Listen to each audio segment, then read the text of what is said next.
Highway road ಮೇಲೆ ಒಬ್ಬ ಮಹರ್ಷಿ ಹಾಗೆ ನಡೆದುಕೊಂಡು ಮುಂದಕ್ಕೆ ಹೋಗುತ್ತಾ ಇರ್ತಾನೆ. ದೇವರೇ, ಈ ಹೊತ್ತು ಅನ್ನದಾತರು ಯಾರೋ ಏನೋ ಅವರ ಕುಟುಂಬನ ತಣ್ಣಗೆ ನೋಡುತ್ತಂದೆ ಎಂದು ಅಂದುಕೊಳ್ಳುತ್ತಾ ಇರುವಾಗ ಒಂದು ಕಡೆ ಮಿಂಚುವ ಅಂದದಿಂದ ಅಂದವಾಗಿ ಕಟ್ಟಿದ ಒಂದು ಬೆಲೆ ಬಾಳುವ ಹೋಟೆಲ್ ಕಾಣಿಸುತ್ತೆ. ಮಹರ್ಷಿ ಆ ಹೋಟೆಲ್ ಹತ್ರಕ್ಕೆ ಬರ್ತಾನೆ. ಡೋರ್ ಹತ್ರ ನಿಂತ ಸೆಕ್ಯೂರಿಟಿ ಗೋವಿಂದ್ ವಿನಯದಿಂದ ಮಹರ್ಷಿಗೆ ನಮಸ್ಕರಿಸುತ್ತಾನೆ. ಎಲ್ಲ ಚೆನ್ನಾಗಿ ನಡೆಯುತ್ತೆ, ಓಂ ನಮ ಶಿವಾಯ ಎಂದು ಮಹರ್ಷಿ ಹೇಳುತ್ತಲೇ ಗೋವಿಂದ್ ಆ ಗಾಜಿನ ಬಾಗಿಲು ತೆಗೆಯುತ್ತಾನೆ. ಮಹರ್ಷಿ ಒಳಗೆ ಹೋಗುತ್ತಾನೆ. ಒಳಗೆಲ್ಲ ತಣ್ಣಗೆ ಪ್ರಶಾಂತವಾಗಿರುತ್ತೆ. ಅಲ್ಲಲ್ಲಿ ತಿರುಗುತ್ತಾ ಇರುವವರ ಜೊತೆ ಸಂದಣಿಯಾಗಿ ಕೂಡ ಇರುತ್ತೆ. ಮಹರ್ಷಿ ಖಾಲಿಯಾಗಿರುವ ಟೇಬಲ್ ಹತ್ರ ಹೋಗಿ ಕೂತ್ಕೋತಾನೆ. ಮಗು, ಇಲ್ಲಿ ಯಾರು? ತುಂಬಾ ಹಸಿವೆ ಆಗ್ತಿದೆ, ಸ್ವಲ್ಪ ಅನ್ನ ಹಾಕಿ. ಅನ್ನದಾತ ಸುಖಿ ಭವ ಅಂತ ಆಶೀರ್ವದಿಸಿ ಹೊರಟು ಹೋಗ್ತೀನಿ ಎಂದು ಆ ಮಹರ್ಷಿ ಅನ್ನುತ್ತಾ ಇರುವಾಗ ಆ ಹೋಟೆಲ್ ಯಜಮಾನ ಅಭಿನವ್ ಮಹರ್ಷಿ ಹತ್ರ ಬರ್ತಾನೆ. ಮಹರ್ಷಿಯನ್ನು ನೋಡುತ್ತಲೇ ಎಲ್ಲೆಲ್ಲದ ಕೋಪ ಬರುತ್ತೆ ಅವನಿಗೆ. ಮಹರ್ಷಿ ಮಾತ್ರ ಆ ಕೋಪವನ್ನು ಹಚ್ಚಿಕೊಳ್ಳದೆ, ಮಗು ತುಂಬಾ ಹಸಿವಾಗ್ತಾ ಇದೆ, ತಿನ್ನೋದಕ್ಕೆ ಏನಾದ್ರೂ ಕೊಡಿ ಎಂದು ಕೇಳುತ್ತಾನೆ. ಆಗ ಅಭಿನವ್ ಕೋಪದಿಂದ ಸೆಕ್ಯೂರಿಟಿ ಸೆಕ್ಯೂರಿಟಿ ಎಂದು ಗಟ್ಟಿಯಾಗಿ ಕರೆಯುತ್ತಾನೆ. ಆ ಕರೆ ಕೇಳಿ ಗೋವಿಂದ್ ಓಡಿಕೊಂಡು ಅಲ್ಲಿಗೆ ಬರ್ತಾನೆ. ಏನೋ ಇದು, ಯಾರನ್ ಕಂಡ್ರೆ ಅವರನ್ನ ಒಳಗಡೆ ಕಳ್ಸದೇನಾ? ಸರ್, ಅವರು ಮಹರ್ಷಿಯವರು, ಮಹಿಮೆ ಶಕ್ತಿ ಇರುವ ದೊಡ್ಡವರು, ಲೋಕಜ್ಞಾನ ಇರುವವರು ಸರ್. ಹೌದಾ? ಈಗ ಹೊರಗೆ ತಳ್ಳು, ಹಸಿವೆಯ ಬೆಲೆ ಕೂಡ ತಿಳ್ಕೊತಾನೆ. ಕ್ಷಮಿಸಿ ಸರ್, ನಾನು ನನ್ನ ಡ್ಯೂಟಿನ ಬಿಡ್ತೀನಿ ಹೊರತು ಆ ಮಹರ್ಷಿಯವರನ್ನು ಮಾತ್ರ ಹೊರಗೆ ಕಳಿಸೋದಿಲ್ಲ, ಹೊರಗೆ ತಳ್ಳಲ್ಲ ಸರ್ ಎಂದು ಗೋವಿಂದ್ ಉತ್ತರ ಹೇಳುತ್ತಲೇ ಅಭಿನವ್ಗೆ ಕೋಪ ಮತ್ತಷ್ಟು ಹೆಚ್ಚಾಗುತ್ತದೆ. ಅದರಿಂದ ಗೋವಿಂದನ ಕೆನ್ನೆ ಮೇಲೆ ಹೊಡಿತಾನ್. ಸರ್, ನೀವು ನನಗೆ ಹೊಡೆದ್ರು ಬೈದ್ರು, ನಾನು ಮಾತ್ರ ಮಹರ್ಷಿಯವನ್ನ ಹೊರಗೆ ಕರ್ಕೊಂಡು ಹೋಗಲ್ಲ. ನಿಮಗೂ ನಿಮ್ಮ ಡ್ಯೂಟಿಗೂ ಒಂದು ದೊಡ್ಡ ನಮಸ್ಕಾರ. ಇನ್ಮೇಲಿಂದ ನಾನು ಕಾಣಿಸಲ್ಲ ಸರ್ ಎಂದು ಹೇಳಿ ಗೋವಿಂದ ಅಲ್ಲಿಂದ ಹೊರಟು ಹೋಗುತ್ತಾನೆ. ಅಭಿನವ್ಗೆ ತೀವ್ರವಾದ ಕೋಪ ಬರುತ್ತೆ. ತಡ ಮಾಡದೆ, ಇಲ್ಲಿ ನೋಡಿ, ಎಸಿ ಜೊತೆ ಬಹಳ ಬೆಲೆ ಬಾಳುವ ಹೋಟೆಲ್ ಕಟ್ಸಿದ್ದು ನಿಮ್ಮಂತವರಿಗಾಗಿ ಅಲ್ಲ. ಇಲ್ಲಿಗೆ ದೊಡ್ಡ ದೊಡ್ಡವರು ಬರ್ತಾರೆ, ದೊಡ್ಡ ಮನುಷ್ಯರು ಬರ್ತಾರೆ, ದುಡ್ಡಿರುವವರು ಬರ್ತಾರೆ. ದಯವಿಟ್ಟು ಇಲ್ಲಿಂದ ಹೋಗಿ.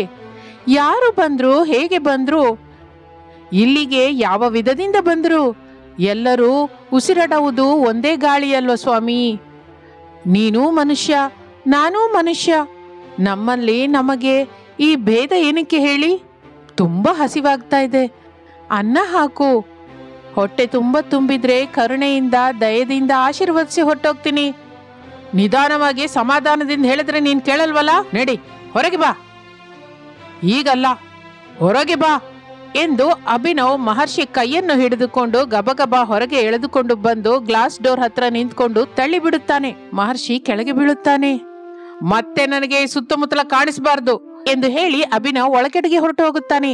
ಕೆಳಗೆ ಬಿದ್ದ ಮಹರ್ಷಿ ಮೇಲಕ್ಕೆ ಎದ್ದು, ಓಂ ನಮ ಶಿವಾಯ, ಹರ ಹರ ಶಂಭೋ ಶಂಕರ ಎಂದು ಮಹರ್ಷಿ ಅಲ್ಲಿಂದ ಮುಂದಕ್ಕೆ ನಡೆದುಕೊಳ್ಳುತ್ತಾ ಹೋಗ್ತಾ ಇರ್ತಾನೆ.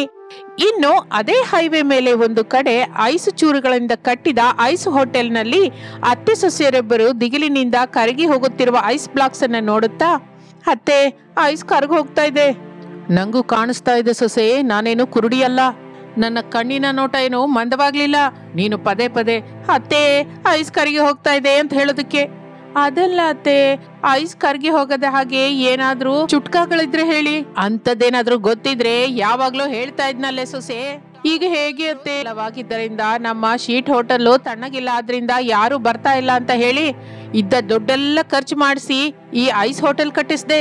ಈಗ ನೋಡು, ಬಿಸಿಲು ಕಾಲವಾಗಿದ್ದರಿಂದ ನಮ್ಮ ಶೀಟ್ ಹೋಟೆಲ್ ತಣ್ಣಗಿಲ್ಲ, ಆದ್ರಿಂದ ಯಾರು ಬರ್ತಾ ಇಲ್ಲ ಅಂತ ಹೇಳಿ ಇದ್ದ ದುಡ್ಡೆಲ್ಲ ಖರ್ಚು ಮಾಡಿಸಿ ಈ ಐಸ್ ಹೋಟೆಲ್ ಕಟ್ಟಿಸ್ದೆ. ಈಗ ನೋಡು. ಕ್ಷಮಿಸಿ ಅತ್ತೆ, ಐಸ್ ಹೋಟೆಲ್ ಕಟ್ಟುವಾಗ ಐಸ್ ಹೀಗೆ ಕರ್ಗಿ ಹೋಗುತ್ತೆ ಅನ್ನುವ ಆಲೋಚನೆನೇ ಬರ್ಲಿಲ್ಲ. ಈಗ ಅಂದ್ಕೊಂಡ್ರೆ ಏನ್ ಪ್ರಯೋಜನ ಸೊಸೆ? ಮೊದಲು ಆಲೋಚನೆ ಮಾಡ್ಕೊಂಡಿದ್ರೆ ಚೆನ್ನಾಗಿರ್ತಾ ಇತ್ತು. ಶೀಟಿನ ಶೆಡ್ ಅಲ್ಲಿ ಸಂಪಾದಿಸಿದ ದುಡ್ಡೆಲ್ಲ ಹಾಗೆ ಇರ್ತಾ ಇತ್ತು. ಐಸ್ ಹೋಟೆಲ್ ಬಗ್ಗೆ ನಿಮಗೆ ಹೇಳಿದಾಗ ಕನಿಷ್ಠ ನೀವಾದ್ರೂ ಐಸ್ ಚೂರು ಕರ್ಗೋದ್ರೆ ಹೇಗೆ ಸೊಸೆ ಅಂತ ಪ್ರಶ್ನೆ ಕೂಡ ಹಾಕಿಲ್ಲ. ನಿಜಕ್ಕೂ ಇಂತ ಅನುಮಾನ ನಮ್ಗೆ ಯಾವಾಗ್ಲೂ ಬರ್ಲೇ ಇಲ್ಲಲ್ಲ ಅತ್ತೆ. ಸೊಸೆ, ನಾನೊಂದ್ ಮಾತು ಹೇಳ. ಹೇಳಿ ಅತ್ತೆ. ಈ ಐಸ್ ಹೋಟೆಲ್ ಮೇಲೆ ನಮಗೆ ಬರುವ ಸಂಪಾದನೆಗಿಂತ ಖರ್ಚಾಗುವ ದುಡ್ಡೇ ಹೆಚ್ಚು. ಅದಕ್ಕೆ ನಮಗೆ ಈ ಹೋಟೆಲ್ ಬೇಡ, ಏನು ಬೇಡ. ಐಸ್ ಕರಗಿ ಹೋಗ್ತಾ ಇದ್ದ ಹಾಗೆ ಹೊಸ ಐಸ್ ತಗೊಂಡ್ ಬರೋದಕ್ಕೆ ಬಹಳ ಹೆಚ್ಚು ದುಡ್ಡು ಖರ್ಚಾಗುತ್ತೆ. ಅದು ಅಲ್ಲದೆ ಐಸ್ ಚೂರು ಕರಗಿ ಹೋಟೆಲ್ ಎಲ್ಲ ನೀರಿಂದ ತುಂಬಿ ಹೋಗ್ತಾ ಇದೆ. ಆ ನೀರನ್ನ ಮೇಲಕ್ಕೆ ಪರಕೆಯಿಂದ ಹೊಡಿಲಾರ್ದೆ ನನಗೆ ಸೊಂಟ ನೋವು ಬರ್ತಾ ಇದೆ ಸೊಸೆ. ಅದಕ್ಕೆ ಅಂತ ನಮಗೆ ಈ ಐಸ್ ಹೋಟೆಲು ಬೇಡ, ಏನು ಬೇಡ. ಪೂರ್ತಿಯಾಗಿ ಐಸ್ ಚೂರುಗಳೆಲ್ಲ ಕರಗಿ ಹೋದ ಮೇಲೆ ಯಾವತ್ತಿನ ಹಾಗೆ ಶೇಟ್ ಇರುವ ಹೋಟೆಲ್ ಇಟ್ಕೊಳ್ಳೋಣ, ಬಂದವರಿಗೆ ಅನ್ನ ಹಾಕೋಣ, ಹಾಗೆ ಬಂದ ಅಲ್ಪ ಸ್ವಲ್ಪ ದುಡ್ಡಿನಿಂದ ಜೀವಿಸೋಣ ಸೊಸೆ ಎಂದು ಶಾರದಾ ಹೇಳುತ್ತಲೇ ಅನಾಮಿಕಾ ದುಃಖದಿಂದ ಕಣ್ಣೀರು ಹಾಕುತ್ತಾಳೆ. ನೀನು ದುಃಖ ಪಡ್ತಾ ಕಣ್ಣೀರು ಹಾಕೊಂಡ್ರು ನನ್ನ ಕಾಲಿಗೆ ಬಿದ್ರು ಇನ್ನು ನಾನು ಕೇಳೋದಿಲ್ಲ. ಐಸ್ ಹೋಟೆಲು ಕನ್ಸಾಗಿ ಉಳಿಯುತ್ತಾತೆ ಅಷ್ಟೇ ಸೊಸೆ. ಐಸ್ ಕರ್ಗಿ ಹೋಗದ ಹಾಗೆ ಇರುವ ಹಾಗೆ ಏನಾದ್ರೂ ಮಾಯ ಆಗ್ಲಿ ಮಂತ್ರವಾದ್ರೂ ಇದ್ರೆ ಹೇಳು, ಆಗ ಐಸು ಖರ್ಚಾಗಲ್ಲ, ನಿನ್ನ ಐಸ್ ಹೋಟೆಲ್ಲು ಹಾಗೆ ಇರುತ್ತೆ. ಅಂತಹ ಮಾಯ ಮಂತ್ರಗಳು ಬಂದಿದ್ರೆ ನಾನು ಇದುವರೆಗೂ ಯಾಕೆ ಸುಮ್ಮನೆ ಇರ್ತಾ ಇದ್ದೆ ಅತ್ತೆ? ಏನೋ ಒಂದು ಮಾಯ ಮಾಡಿ ಏನೋ ಒಂದು ಮಂತ್ರ ಹಾಕಿ ಐಸನ್ನ ಕರ್ಗಿ ಹೋಗದ ಹಾಗೆ ಮಾಡ್ತಾ ಇದ್ದೆ ಅಲ್ಲ. ಸಾರಿ ಸೊಸೆ, ನೀನ್ ಮನೆಗೆ ಹೋಗು, ನಾನು ಐಸ್ ಎಲ್ಲ ಪೂರ್ತಿ ಕರ್ಗಿ ಹೋಗುವವರೆಗೂ ಇರ್ತೀನಿ. ಇಷ್ಟರಲ್ಲಿ ಯಾರಾದ್ರೂ ತಿನ್ನೋದಕ್ಕೆ ಬಂದ್ರೆ ಮಾಡಿದ ಅಡಿಗೆನ ಬಡಿಸ್ತೀನಿ, ಅಷ್ಟರೊಳಗೆ ನಾನು ಬಂದ್ಬಿಡ್ತೀನಿ ಬಿಡು ಎಂದು ಅತ್ತೆ ಶಾರದಾ ಹೇಳುತ್ತಲೇ ಸೊಸೆ ಅನಾಮಿಕಾ ಏನು ಮಾತನಾಡದೆ ದುಃಖದಿಂದ ಐಸ್ ಹೋಟೆಲ್ ಇಂದ ನಡೆದುಕೊಳ್ಳುತ್ತಾ ಹೋಗ್ತಾ ಇರ್ತಾಳೆ. ಏಯ್ ಸೊಸೆ, ಸ್ಕೂಟಿ ತಗೊಂಡ್ ಹೋಗೆ. ಬೇಡ ಬಿಡಿಯತ್ತೆ ಎಂದು ದುಃಖದಿಂದ ನಡೆದುಕೊಳ್ಳುತ್ತಾ ಮುಂದಕ್ಕೆ ಹೋಗುತ್ತಾ ಇರುವಾಗ ಒಂದು ಕಡೆ ದಾರಿಯಲ್ಲಿ ಮಹರ್ಷಿ ಎದುರಿಗೆ ಬರ್ತಾನೆ. 1 ನಿಮಿಷ ನಿಲ್ಲು ತಾಯಿ ಎಂದು ಹೇಳುತ್ತಲೇ ಅನಾಮಿಕಾ ಮಹರ್ಷಿ ಹತ್ರ ನಿಂತು ಬಿಡ್ತಾಳೆ. ಮಹರ್ಷಿಯನ್ನು ನೋಡಿ, ಮಹರ್ಷಿಯವರಿಗೆ ನಮಸ್ಕಾರ, ಕಾರ್ಯಸಿದ್ಧಿ ಪ್ರಾಪ್ತಿರಸ್ತು ಎಂದು ಹೇಳುತ್ತಲೇ ಅನಾಮಿಕಳಿಗೆ ಸಂತೋಷವಾಗುತ್ತದೆ. ಹೇಳಿ ಸ್ವಾಮಿ. ಇಲ್ಲಿ ನೋಡು ತಾಯಿ, ನನಗೆ ತುಂಬಾ ಹಸಿವಾಗ್ತಾ ಇದೆ, ಕೈಲಾದರೆ ಅನ್ನ ಹಾಕ್ಸಮ್ಮ ಎಂದು ಮಹರ್ಷಿ ಕೇಳುತ್ತಲೇ ಅನಾಮಿಕಳಿಗೆ ಪಾಪವೆನಿಸುತ್ತೆ. ಅಯ್ಯೋ ಸ್ವಾಮಿ, ಎಂತ ಮಾತು, ಬನ್ನಿ ಎಂದು ಮಹರ್ಷಿಯನ್ನು ಕರೆದುಕೊಂಡು ತನ್ನ ಐಸ್ ಹೋಟೆಲ್ಗೆ ಬರುತ್ತಾಳೆ.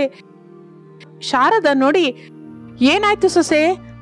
ಅತ್ತೆ, ಈ ಸ್ವಾಮಿಯವರಿಗೆ ತುಂಬಾ ಹಸಿವಾಗ್ತಾ ಇದೆ ಅಂತೆ, ತಿನ್ನೋದಕ್ಕೆ ಅನ್ನ ಹಾಕು ಅಂತ ಕೇಳಿದ್ರು, ಅದಕ್ಕೆ ಹತ್ತಿರ ನಿಂತು ನಮ್ಮ ಐಸ್ ಹೋಟೆಲ್ಗೆ ಕರ್ಕೊಂಡ್ಬಂದೆ. ಒಳ್ಳೆ ಕೆಲಸ ಮಾಡ್ದೆ ಕಣೆ, ಸ್ವಾಮಿಯವ್ರನ್ನ ಅಲ್ಲಿ ಕೂರ್ಸು, ನಾನು ಹೋಗಿ ಬಾಳೆ ಎಲೆ ಅನ್ನ ಅಡಿಗೆ ತಗೊಂಡ್ಬರ್ತೀನಿ ಎಂದು ಹೇಳಿ ಶಾರದಾ ಒಳಗಡೆಗೆ ಹೊರಟು ಹೋಗುತ್ತಾಳೆ. ಅನಾಮಿಕಾ ಸ್ವಾಮಿಯನ್ನು ನೀರಿಲ್ಲದ ಒಂದು ಜಾಗ ಪೀಠ ಹಾಕಿ ಕೂರಿಸುತ್ತಾಳೆ. ಶಾರದಾ ಬಾಳೆ ಎಲೆ ಹಾಕುತ್ತಾಳೆ, ಎಲ್ಲ ತರದ ಅಡಿಗೆ ಬಡಿಸುತ್ತಾಳೆ. ಅನಾಮಿಕಾ ಸ್ವಾಮೀಜಿಗೆ ಬೀಸಣಿಗೆ ಬೀಸ್ತಾ ಇರ್ತಾಳೆ. ತಿಂತಾ ಇರಿ ಸ್ವಾಮಿ, ನಾನು ಹೋಗಿ ನೀವು ಕುಡಿಯೋದಕ್ಕೆ ನೀರ್ ತಗೊಂಡ್ಬರ್ತೀನಿ ಎಂದು ಹೇಳಿ ಶಾರದಾ ಅಲ್ಲಿಂದ ಹೊರಟು ಹೋಗುತ್ತಾಳೆ. ಅನಾಮಿಕಾ ಬೀಸ್ತಾ ಇರ್ತಾಳೆ. ಎಷ್ಟು ಇಷ್ಟದಿಂದ ಮಹರ್ಷಿ ಅತ್ತೆ ಸೊಸೆಯರು ಬಡಿಸಿದ ಊಟ ತಿಂತಾ ಇರ್ತಾನೆ. ಶಾರದಾ ನೀರು ತೆಗೆದುಕೊಂಡು ಬಂದು ಮಹರ್ಷಿ ಪಕ್ಕದಲ್ಲಿ ಇಡ್ತಾಳೆ. ಅಯ್ಯ ಸ್ವಾಮಿಯವರೇ, ಇನ್ನೇನಾದ್ರೂ ತಗೊಂಬ ಅಂತೀರಾ? ಇನ್ನೇನು ಬೇಡ ತಾಯಿ ಎಂದು ಹೇಳಿ ಮಹರ್ಷಿ ಹೊಟ್ಟೆ ತುಂಬ ತಿನ್ನುತ್ತಾನೆ. ಅತ್ತೆ ಸೊಸೆಯರು ಸಂತೋಷ ಪಡುತ್ತಾ ಒಬ್ಬರನ್ನೊಬ್ಬರು ನೋಡ್ಕೋತಾ ಇರುವಾಗ ಊಟ ಮಾಡಿದ ಮಹರ್ಷಿ ಆ ಐಸ್ ಹೋಟೆಲ್ನಲ್ಲಿರುವ ಒಂದು ಮರದ ಕುರ್ಚಿಯಲ್ಲಿ ಕೂತ್ಕೋತಾನೆ. ನಿಮ್ಮ ಮಾತುಗಳನ್ನು ಕೇಳ್ತಾ ಇದ್ರೆ ನೀವಿಬ್ಬರು ಅತ್ತೆ ಸೊಸೆಯರು ಎಂದು ಅರ್ಥವಾಗುತ್ತೆ. ಹೊಟ್ಟೆ ತುಂಬಾ ಘಮ್ಮಂತ ಊಟ ಹಾಕಿದ್ದೀರಾ, ನಾನು ಬಹಳ ಸಂತೋಷದಿಂದಿದ್ದೀನಿ. ನೀವು ಮಾತ್ರ ದುಃಖದಿಂದಿದ್ದೀರಾ. ಆ ದುಃಖ ಏನಕ್ಕೋ, ನಿಮಗೆ ಬಂದ ಕಷ್ಟವೇನೋ? ಅಂಥದ್ದೇನೂ ಇಲ್ಲ ಸ್ವಾಮಿ, ನಾವಂತೂ ಚೆನ್ನಾಗಿದ್ದೀವಿ. ನೋಡು ತಾಯಿ, ನಿನ್ನ ನಾಲಿಗೆ ಮೇಲೆ ಮೇಲಿನ ಮಾತೆ ಹೇಳ್ತಾ ಇದೆ, ನಿನ್ನ ಕಣ್ಣು ಮಾತ್ರ ದುಃಖದಿಂದ ಇದೆ. ನೀನು ಎಷ್ಟು ದುಃಖದಿಂದಿದ್ದೆಯೋ ನಿನ್ನ ಕಣ್ಣೇ ಹೇಳ್ತಾ ಇದೆ ತಾಯಿ. ಏನಾಯ್ತು ಎಂದು ಮಹರ್ಷಿ ಕೇಳುತ್ತಲೇ ಇನ್ನು ಸುಳ್ಳು ಅಂತ ಒಳ್ಳೆಯದಲ್ಲ ಎಂದು ಅತ್ತೆ ಸೊಸೆಯರಿಗೆ ಅರ್ಥವಾಗುತ್ತದೆ. ಆಗ ಅನಾಮಿಕಾ ತಾನು ಕಟ್ಟಿದ ಐಸ್ ಹೋಟೆಲ್ ಬಗ್ಗೆ, ಕರಗಿ ಹೋಗುತ್ತಿರುವ ಐಸ್ ಬಗ್ಗೆ ತಮ್ಮ ದುಃಖವನ್ನು ಹೇಳಿಕೊಳ್ಳುತ್ತಾರೆ. ಅಂದ್ರೆ ಇನ್ನು ಮೇಲಿಂದ ನಿಮಗೆ ಆ ದುಃಖವಿರಲ್ಲ ತಾಯಿ ಎಂದು ಹೇಳಿ ಕಣ್ಣು ಮುಚ್ಚಿಕೊಂಡು ಏನೇನೋ ಮಂತ್ರಗಳು ಓದುತ್ತಾ ಇರುತ್ತಾನೆ ಆ ಮಹರ್ಷಿ. ಒಂದು ಕ್ಷಣದ ನಂತರ ಕಣ್ಣು ತೆಗೆಯುತ್ತಾನೆ. ಅಷ್ಟೇ, ಮಹರ್ಷಿಯ ಕಣ್ಣಿನೊಳಗಿಂದ ಒಂದು ಬೆಳಕು ಬಂದು ಐಸ್ ಹೋಟೆಲ್ ಮೇಲೆ ಬೀಳುತ್ತೆ. ಅಷ್ಟೇ, ಆ ಐಸ್ ಹೋಟೆಲ್ ಗಟ್ಟಿಯಾಗುತ್ತೆ, ಕರಗಿ ಹೋಗದ ಹಾಗಾಗುತ್ತೆ. ಅದನ್ನು ನೋಡಿ ಅತ್ತೆ ಸೊಸೆಯರಿಬ್ಬರು ಎಷ್ಟೋ ಸಂತೋಷ ಪಡುತ್ತಾರೆ. ಕೃತಜ್ಞತೆಯಿಂದ ಅತ್ತೆ ಸೊಸೆಯರು ಆ ಮಹರ್ಷಿಯವರಿಗೆ ನಮಸ್ಕರಿಸುತ್ತಾರೆ. ಮಹರ್ಷಿ ಅಲ್ಲಿಂದ ನಗುತ್ತಾ ಹೊರಟು ಹೋಗುತ್ತಾನೆ. ಇನ್ನು ಆ ದಿನದಿಂದ ಅತ್ತೆ ಸೊಸೆಯರು ಆ ಐಸ್ ಹೋಟೆಲ್ ಅನ್ನು ನೋಡಿಕೊಳ್ಳುತ್ತಾ ಆ ಹೋಟೆಲ್ ಮೇಲಿಂದ ಬರುತ್ತಿರುವ ಸಂಪಾದನೆಯಿಂದ ಎಷ್ಟೋ ಆನಂದದಿಂದ ಕುಟುಂಬದ ಜೊತೆ ಜೀವಿಸುತ್ತಾ ಇರ್ತಾರೆ. ಮಾವಿನ ತೋಟದ ಮಧ್ಯದಲ್ಲಿ ನಿಂತುಕೊಂಡ ಪ್ರತಾಪವರ್ಮ ತುಂಬಾ ಬೆಳೆದ ಮಾವಿನಕಾಯಿಗಳನ್ನು ಸಂತೋಷದಿಂದ ನೋಡುತ್ತಾ ಹೆಮ್ಮೆ ಪಡುತ್ತಾ ಇದ್ದರೆ, ಆ ತೋಟದ ಕಾವಲುದಾರನಾಗಿ ಕೆಲಸ ಮಾಡ್ತಾ ಇರುವ ರಂಗಯ್ಯ ಅವನ ಹತ್ರಕ್ಕೆ ಬರ್ತಾನೆ. ಏನ್ ರಂಗಯ್ಯ, ಕೂಲಿಯವರು ಆಗ್ಲೇ ಬಂದ್ರಾ? ಇಲ್ಲ ಸ್ವಾಮಿಯವ್ರೇ, ಇನ್ನು ಕೂಲಿಯವರು ಬರ್ಲಿಲ್ಲ. ಅನಾಮಿಕಾ ಅನ್ನುವ ಒಬ್ಬ ಬಡ ಸೊಸೆ ಬಂದಿದ್ದಾಳೆ, ನಿಮ್ಮನ್ನು ನೋಡಿ ತನ್ನ ಬಾಧೆ ಹೇಳ್ಕೊತೀನಿ ಅಂದ್ಲು ಸ್ವಾಮಿ. ಅನಾಮಿಕಾ ಅಂದ್ರೆ ಆ ಗಯ್ಯಾಳಿ ಶಾರದಾಳ ಸೊಸೆನೆ ಅಲ್ವಾ? ಹೌದು ಸ್ವಾಮಿ, ಅವಳ ಸೊಸೆನೆ. ಅಂದ್ರೆ ಬಾ ಅನ್ನು ರಂಗಯ್ಯ, ಏನೋ ಅವಳ ಕಷ್ಟನ ಕೇಳೋಣ, ಕೈಲಾದ ಸಹಾಯ ಮಾಡೋಣ, ಇಲ್ಲ ಅಂದ್ರೆ ಇಲ್ಲ ಅಂತ ನಿರ್ದಾಕ್ಷಿಣ್ಯವಾಗಿ ಹೇಳೋಣ. ಹಾಗೆ ಸ್ವಾಮಿ ಎಂದು ಹೇಳಿ ರಂಗಯ್ಯ ಅಲ್ಲಿಂದ ಹೊರಟು ಆ ತೋಟದ ದಡದ ಮೇಲೆ ನಿಂತುಕೊಂಡ ಬಡ ಸೊಸೆ ಅನಾಮಿಕಳ ಹತ್ರಕ್ಕೆ ಬರ್ತಾನೆ. ಸ್ವಾಮಿ ಏನಂದ್ರು ಚಿಕ್ಕಪ್ಪ? ನಿನ್ನನ್ನು ಬಾ ಅಂತ ಹೇಳಿದ್ರು ತಾಯಿ, ಹೀಗೆ ಹೋಗು, ನಿನ್ನ ಕಷ್ಟವೆಲ್ಲವನ್ನು ಸ್ವಾಮಿಯವ್ರಿಗೆ ಹೇಳು ತಾಯಿ. ಹಾಗೆ ಚಿಕ್ಕಪ್ಪ ಎಂದು ಹೇಳಿ ಅನಾಮಿಕ ಅಲ್ಲಿಂದ ಹೊರಟು ತೋಟದ ಮಧ್ಯದಲ್ಲಿ ನಿಂತುಕೊಂಡ ಪ್ರತಾಪವರ್ಮನ ಹತ್ತಿರ ಬರುತ್ತಾಳೆ. ನಮಸ್ಕಾರ ಸ್ವಾಮಿಯವರೇ. ಹೇಳಮ್ಮ, ಏನು ನಿನ್ನ ಕಷ್ಟ? ಐನವರೇ, ಈ ಮಾವಿನಕಾಯಿನ ಕೊಯ್ಯೋದಕ್ಕೆ ಎಷ್ಟು ಜನ ಕೂಲಿಯವರು ಬರ್ತಾ ಇದ್ದಾರೆ ಸ್ವಾಮಿ. ಎಷ್ಟು ಜನ ಬಂದ್ರು ನಿನಗೇನಕ್ಕಮ್ಮ? ನಿನ್ನ ಕಷ್ಟ ಏನೋ ಹೇಳ್ಕೊತೀನಿ ಅಂತ ಬಂದು ಕೂಲಿಗಳ ಬಗ್ಗೆ ವಿವರ ಕೇಳ್ತಾ ಇದ್ಯಾ? ನಿಜಕ್ಕೂ ನೀನೇನಕ್ಕೆ ಬಂದೆ? ನಿನ್ನ ಕಷ್ಟ ಏನು? ಐನವರೇ, ಎಷ್ಟು ಜನ ಕೂಲಿ ಜನ ಬರ್ತಾ ಇದಾರೆ ಅಂತ ನನಗ್ ಗೊತ್ತಿಲ್ಲ ಹೊರತು ಅವರ ಕೂಲಿ ದುಡ್ಡು ನನಗ್ ಕೊಡಿ ಸ್ವಾಮಿ, ಎಲ್ಲರ ಕೆಲ್ಸನ ನಾನೊಬ್ಬಳೇ ಮಾಡಿಡ್ತೀನಿ ಎಂದು ಅನಾಮಿಕ ಹೇಳುತ್ತಲೇ ಪ್ರತಾಪವರ್ಮನಿಗೆ ತಲೆ ಕೆಟ್ಟ ಹಾಗಾಗುತ್ತೆ. ಅನಾಮಿಕಳ ಕಡೆಗೆ ಅಯೋಮಯದಿಂದ ನೋಡ್ತಾ, ಏನು ಅನಾಮಿಕ, 10 ಜನ ಮಾಡುವ ಕೆಲ್ಸನ ನೀನೊಬ್ಬಳೇ ಮಾಡ್ತೀಯಾ? ಬೆಳಿಗ್ಗೆನೆ ಹುಚ್ಚು ನಾಯಿ ಏನಾದ್ರೂ ಕಡಿತಾ? ಎಲ್ಲ ಹುಚ್ಚುಚ್ಚಾಗಿ ಮಾತಾಡ್ತಾ ಇದೀಯಾ? ಹೋಗಿಲ್ಲಿಂದ ಹೋಗು, ಮೊದಲೇ ಕೂಲಿಯವರು ಬರುವ ಸಮಯ ಆಯ್ತು. ಯಜಮಾನ್ರೇ, ನನಗೆ ಯಾವ ಹುಚ್ಚು ನಾಯಿನೂ ಕಡಿಲಿಲ್ಲ, ನನಗೆ ಯಾವ ಹುಚ್ಚೂ ಇಲ್ಲ, ನಾನು ಚೆನ್ನಾಗೇ ಇದ್ದೀನಿ, ಪ್ರಜ್ಞೆ ಇದ್ದೇ ಮಾತಾಡ್ತಾ ಇದ್ದೀನಿ. 10 ಜನ ಸಾಯಂಕಾಲದವರೆಗೂ ಮಾಡುವ ಕೆಲಸನ ನಾನೊಬ್ಬಳೇ ಸಾಯಂಕಾಲದವರೆಗೂ ಮಾಡ್ತೀನಿ. ನನ್ನನ್ನು ನಂಬಿ. ಹಾಗೆ ಮಾಡಿದ್ರೇನೆ ಆ 10 ಜನ ಕೂಲಿಗಳ ದುಡ್ಡು ನನಗ್ ಕೊಡಿ. ಹಾಗೆ ನಾನು ಮಾಡದೆ ಹೋದ್ರೆ ಮಾಡಿದಷ್ಟವರೆಗೂ ಕೂಡ ನನಗೆ ದುಡ್ಡು ಕೊಡಬೇಡಿ ಎಂದು ಹೇಳುತ್ತಲೇ ಪ್ರತಾಪವರ್ಮನಿಗೆ ಅತ್ಯಾಸೆ ಬರುತ್ತೆ. ಆಗ ತನ್ನಲ್ಲಿ ತಾನು ಹೀಗಂದ್ಕೋತಾನೆ, ಈ ಅನಾಮಿಕ ಹೇಗೋ ಸಾಯಂಕಾಲದವರೆಗೂ 10 ಜನ ಕೂಲಿಗಳು ಮಾಡುವ ಕೆಲಸನೂ ಮಾಡಲಾರದು, ಆದ್ರಿಂದ ನಾವು ದುಡ್ಡು ಕೊಡಬೇಕಾದ ಅಗತ್ಯವಿಲ್ಲ ಎಂದು ಆಲೋಚನೆ ಮಾಡಿ, ಸರಿ ಅನಾಮಿಕ, ನೀನು ಹೇಳಿದ್ದಕ್ಕೆ ನಾನು ಒಪ್ಕೋತಾ ಇದ್ದೀನಿ. ಈ ದಿನದಿಂದಲೇ ನೀನು ಕೆಲಸಕ್ಕೆ ಬಾ. ಕೂಲಿಗಳಿಗೆ ನಾನು ಏನೋ ಒಂದು ಉತ್ತರ ಹೇಳ್ತೀನಿ. ಮತ್ತೆ ಕೆಲಸ ಯಾವಾಗ ಶುರು ಮಾಡ್ತೀಯಾ? ಸ್ವಾಮಿಯವರೇ, ನಾಳೆ ಈ ಸಮಯಕ್ಕೆ ಬಂದು ಶುರು ಮಾಡ್ತೀನಿ. 10 ಜನ ಕೂಲಿಗಳು ಎಷ್ಟು ಕೆಲಸ ಮಾಡ್ತಾರೆ ಸ್ವಾಮಿ? ಒಂದು ಮಾವಿನ ಮರಕ್ಕೆ 2 ಕೂಲಿಗಳ ಹಾಗೆ ಸಾಯಂಕಾಲದವರೆಗೂ 5 ಮರಗಳ ಮಾವಿನಕಾಯಿನ ಕೀಳ್ತಾರೆ. ಆಯ್ತು ಸ್ವಾಮಿಯವರೇ, ನಾಳೆ ಬಂದು ನಾನು ನನ್ನ ಕೆಲಸನ ಶುರು ಮಾಡ್ತೀನಿ ಎಂದು ಅನಾಮಿಕ ಹೇಳುತ್ತಾ ಇರುವಾಗ ಆಗಲೇ ಅಲ್ಲಿಗೆ ರಂಗಯ್ಯ ಬರುತ್ತಾನೆ. ಏನಾಯ್ತು ರಂಗಯ್ಯ? ಐನವ್ರೆ, 10 ಜನ ಕೂಲಿಗಳು ಬಂದ್ರಯ್ಯ. ಸರಿ ಅನಾಮಿಕ, ನೀನೇ ನಾಳೆ ತೋಟದ ಹತ್ರಕ್ ಬಾ, ಇನ್ನು ಹೋಗು ಎಂದು ಹೇಳುತ್ತಲೇ ಅನಾಮಿಕ ಅಲ್ಲಿಂದ ಹೊರಟು ಹೋಗುತ್ತಾಳೆ. ಪ್ರತಾಪವರ್ಮ ತೋಟದಲ್ಲಿ ಒಂದು ಕಡೆ ಇರುವ 10 ಜನ ಕೂಲಿಗಳ ಹತ್ರಕ್ಕೆ ಬರ್ತಾನೆ. ಈ ದಿನ ನಿಮಗೆ ಕೆಲಸವೇ ಇಲ್ಲ. ಆ ಗಯ್ಯಾಳಿ ಶಾರದಳ ಸೊಸೆ ಇದ್ದಾಳಲ್ಲ ಅನಾಮಿಕ, ನಾಳೆಯಿಂದ ನಿಮ್ಮ 10 ಜನ ಮಾಡುವ ಕೆಲಸನ ಅವಳೊಬ್ಳೆ ಮಾಡ್ತೀನಿ ಅಂತ ಹೇಳಿದಾಳೆ. ನಾಳೆ ಎಲ್ರು ಮಾವಿನ ತೋಟಕ್ಕೆ ಬನ್ನಿ. ಅನಾಮಿಕ 10 ಜನ ಮಾಡುವ ಕೆಲಸ ಮಾಡಲಾರದೆ ಇದ್ರೆ ನಿಮ್ಮನ್ನ ಕೆಲ್ಸಕ್ಕೆ ತಗೋತೀನಿ. ಒಂದು ವೇಳೆ ಮಾಡಿದ್ರೆ ಮಾತ್ರ ಇನ್ ಮೇಲೆ ನಿಮ್ಗೆ ಕೆಲಸವಿರಲ್ಲ. ಈ ದಿನ ಹೋಗಿ ನಾಳೆ ಬನ್ನಿ ಎಂದು ಹೇಳಿ ಪ್ರತಾಪವರ್ಮ ಅಲ್ಲಿಂದ ತೋಟದೊಳಗೆ ಹೋಗುತ್ತಾನೆ. ಅವನ ಜೊತೆ ರಂಗಯ್ಯ ಕೂಡ ನಡೀತಾ ಇರ್ತಾನೆ. ಸ್ವಲ್ಪ ಸಮಯದ ನಂತರ ಗಂಡಸು ಹೆಂಗಸು ಅನ್ನುವ ಭೇದವಿಲ್ಲದೆ ಊರಿನವರೆಲ್ಲ ಸೇರಿ ಕೋಪದಿಂದ ಆವೇಶದಿಂದ ಶಾರದವರ ಮನೆಗೆ ಬರ್ತಾರೆ. ಶಾರದಾಳ ಮೊಮ್ಮಗ ಹರೀಶು ಮೊಮ್ಮಗಳು ಭವ್ಯ ಮನೆಯ ಮುಂದಿರುವ ಖಾಲಿ ಜಾಗದಲ್ಲಿ ಬಾಲ್ನಿಂದ ಆಡ್ಕೋತಾ ಇರ್ತಾರೆ. ಭವ್ಯ ಮನೆಗೆ ಬಂದವರನ್ನು ನೋಡ್ತಾಳೆ. ಅಣ್ಣಯ್ಯ, ನಮ್ಮನೆಗೆ ಊರವರೆಲ್ಲ ಬಂದಿದ್ದಾರೆ, ಹೋಗಿ ಅಜ್ಜಿಗೆ ಹೇಳು. ಬಂದವರಿಗೆ ಅಜ್ಜಿ ಜೊತೆ ಕೆಲಸ ಇದ್ರೆ ಅವರೇ ಕರ್ಕೋತಾರೆ ಕಣೆ ತಂಗಿ, ನಾವು ಆಡ್ಕೊಳ್ಳೋಣ. ನಾನು ನಿಂಗೆ ಬಾಲ್ ಹಾಕ್ತೀನಿ, ನೀನ್ ಹಿಡ್ಕೋ.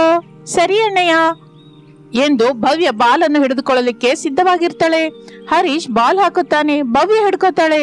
ಇಷ್ಟರಲ್ಲಿ ಅಲ್ಲಿಗೆ ಬಂದ ಊರಿನ ಜನರಲ್ಲಿ ಸುಜಾತ ಕೋಪದಿಂದ ಹೀಗಂತಾಳೆ, ಏನೋ ಹರೀಶು, ನಿಮ್ಮಜ್ಜಿ ಮನೇಲಿದ್ದಾರಾ? ಏನೋ ತಾನು ಅಂದ್ರೆ ಚೆನ್ನಾಗಿರಲ್ಲ. ಮಗು ಹರೀಶ್ ಅಂತ ಕರಿ, ಇಲ್ಲ ಅಂದ್ರೆ ಇಲ್ಲ.